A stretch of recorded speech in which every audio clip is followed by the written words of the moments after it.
ಪರಂ ಶಾಂತಿ Kannada YouTube channel ಪರಂ ಶಾಂತಿ ಬೇಹದ್ ಜ್ಞಾನಕ್ಕೆ ಸ್ವಾಗತ.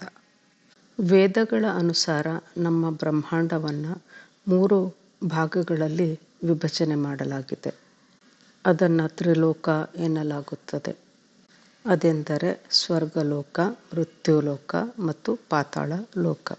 ಭಗವದ್ಗೀತೆಯಲ್ಲಿ ಇದನ್ನು ಊರ್ಧ್ವಲೋಕ, ಮಧ್ಯಲೋಕ ಹಾಗೂ ಅಧೋಲೋಕ ಎಂದು ಹೇಳಲಾಗಿದೆ. ಬ್ರಹ್ಮಾಂಡದ ಈ 3 ಲೋಕಗಳ ಅಸ್ತಿತ್ವವನ್ನು 14 ಬೇರೆ ಬೇರೆ ಆಯಾಮಗಳಲ್ಲಿ ವಿಭಜನೆ ಮಾಡಲಾಗಿದೆ. 7 ಮೇಲೆ ಹಾಗೂ ಇನ್ನು 7 ಲೋಕಗಳು ಕೆಳಗೆ ಇವೆ.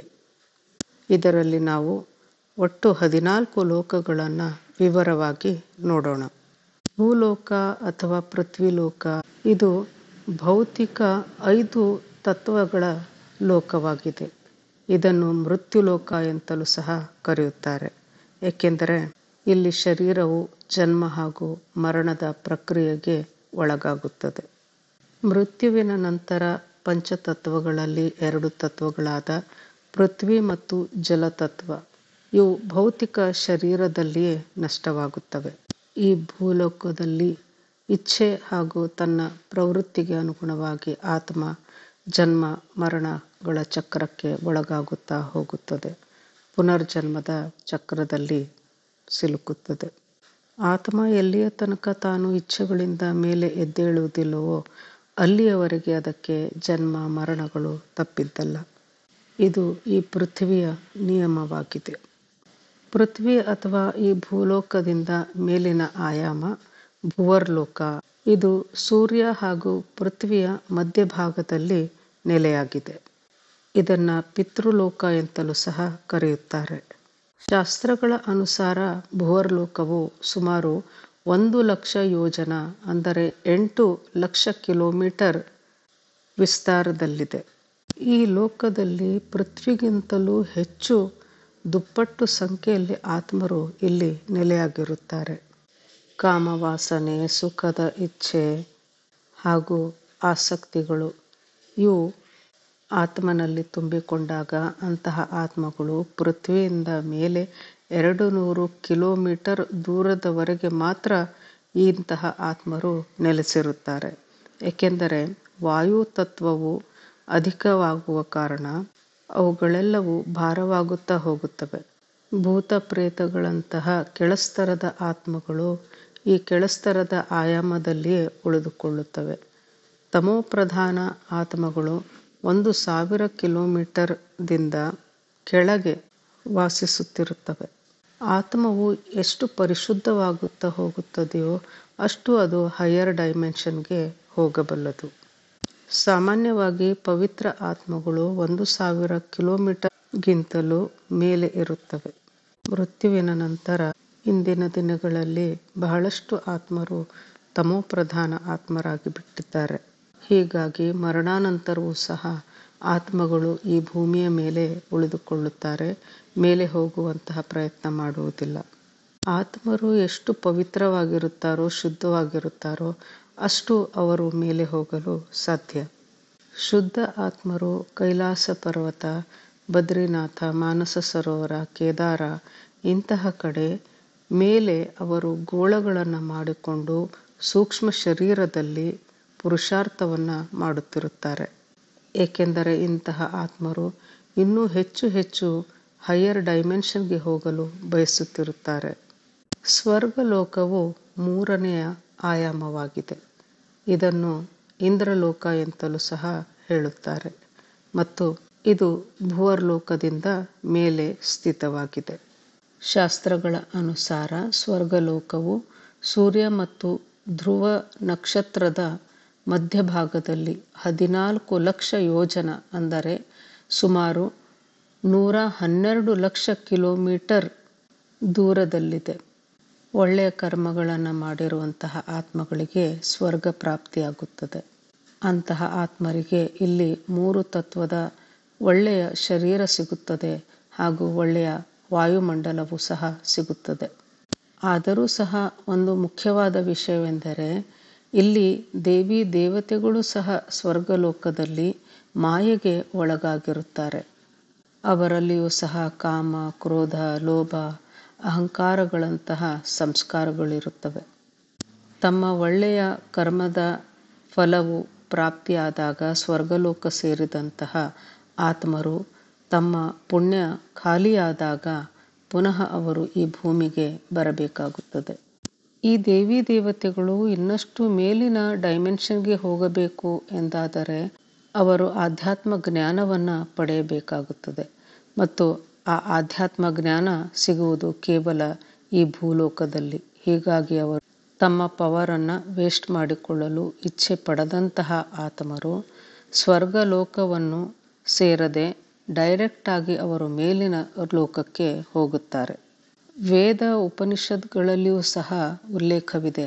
ಅದೇನೆಂದರೆ ಮೂರ್ಖ ಆತ್ಮಗಳು ಮಾತ್ರ ಸ್ವರ್ಗಲೋಕದ ಸುಖವನ್ನು ಇಚ್ಛಿಸುತ್ತವೆ ಎಂದಿದ್ದಾರೆ.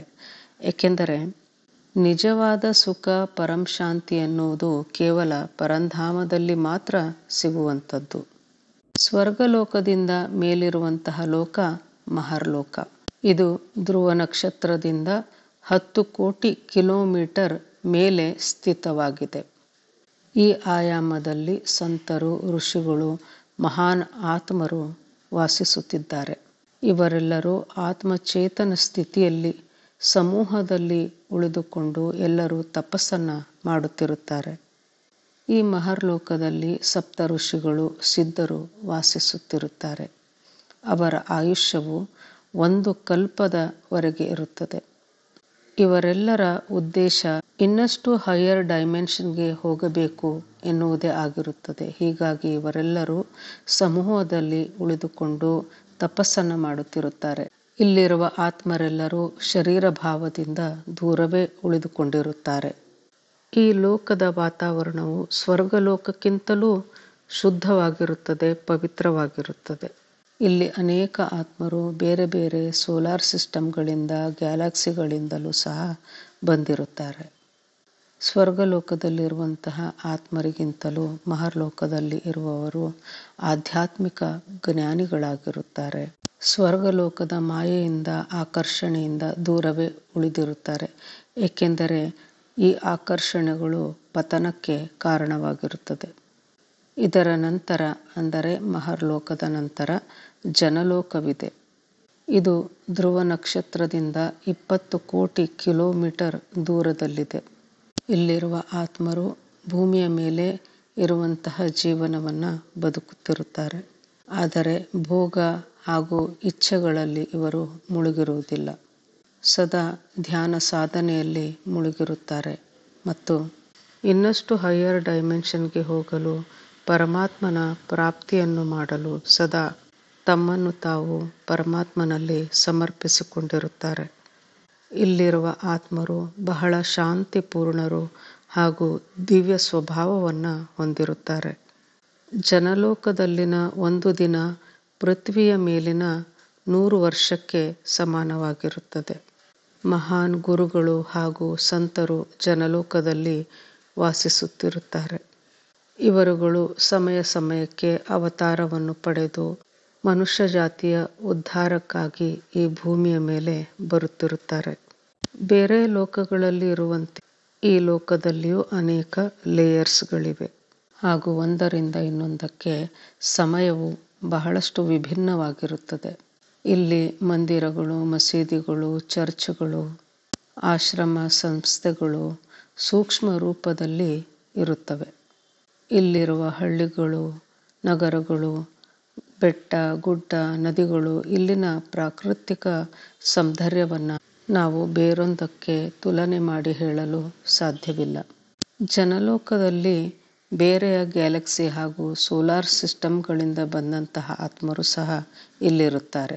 ಇಲ್ಲಿಯ ವಾತಾವರಣ ಅದೆಷ್ಟು ಸುಂದರ ಹಾಗೂ ಪವಿತ್ರವಾಗಿದೆ ಎಂದರೆ ಇಲ್ಲಿ ಬಂದಂತಹ ಆತ್ಮರು ಇಲ್ಲಿಯೇ ಉಳಿದುಕೊಳ್ಳಲು ಬಯಸುತ್ತಾರೆ.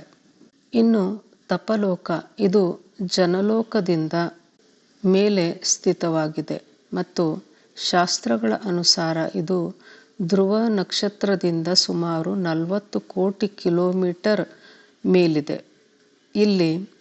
ಇಲ್ಲಿರುವ ಆತ್ಮರೆಲ್ಲರೂ ತಪಸ್ಸನ್ನು ಮಾಡುತ್ತಿರುತ್ತಾರೆ. ಹೀಗಾಗಿ ಇದನ್ನು ತಪಲೋಕ ಎನ್ನಲಾಗಿದೆ.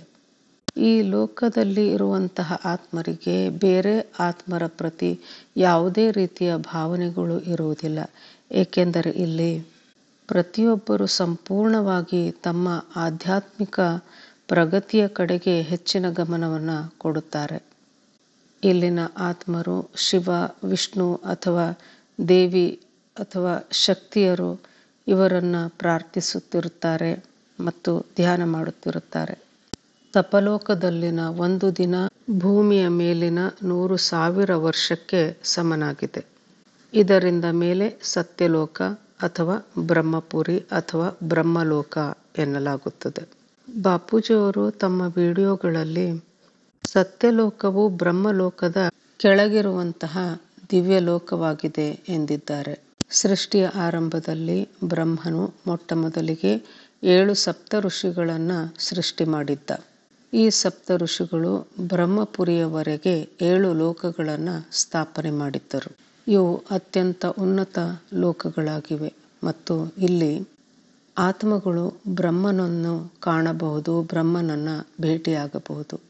ಇಲ್ಲಿ ಸೂಕ್ಷ್ಮ ಶರೀರದಲ್ಲಿ ರೆಕಾರ್ಡ್ ಆಗಿರುವಂತಹ ಎಲ್ಲ ಕರ್ಮಗಳು ನಷ್ಟವಾಗಿ ಹೋಗುತ್ತವೆ, ಅಂದರೆ ಅಳಿಸಿ ಹೋಗುತ್ತವೆ. ಹಾಗೂ ಆತ್ಮ ತನ್ನ ಸೃಷ್ಟಿಕರ್ತ ಯಾರು ಎಂಬುದನ್ನು ಕಂಡುಕೊಳ್ಳುತ್ತದೆ. ಬ್ರಹ್ಮಲೋಕದಲ್ಲಿನ 1 ಸೆಕೆಂಡ್ ಪೃಥ್ವಿಯ ಮೇಲೆ ಆಗುವಂತಹ 1,00,000 ವರ್ಷಗಳಿಗೆ ಸಮವಾಗಿದೆ. ಇದರ ವರ್ಣನೆ ನಮಗೆ ವಿಷ್ಣು ಪುರಾಣದಲ್ಲಿಯೂ ಸಹ ಸಿಗುತ್ತದೆ. ಭೂಮಿಯಿಂದ ಮೇಲಿರುವಂತಹ ಈ 5 ಲೋಕಗಳ ಬಗ್ಗೆ ಶಾಸ್ತ್ರಗಳಲ್ಲಿ ಹೇಳಲಾಗಿದೆ.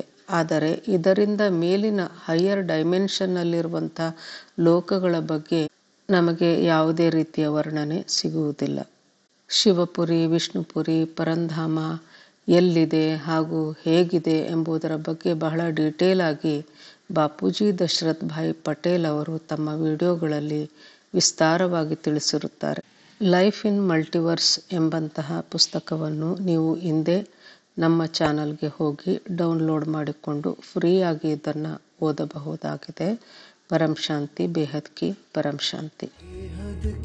ಪರಮ ಶಾಂತಿ ಸೋಚೋ ಬೋಲೋ ಪರಂ ಶಾಂತಿ. Join us daily for our morning live meditation, Monday to Saturday, 5:30 to 6:30 a.m. Join us daily for live meditation, 10 p.m. to 11 p.m. on YouTube Live. Subscribe now. Website www.paramshanti.org. Email us anant@paramshanti.org. Like, share, subscribe. Join today.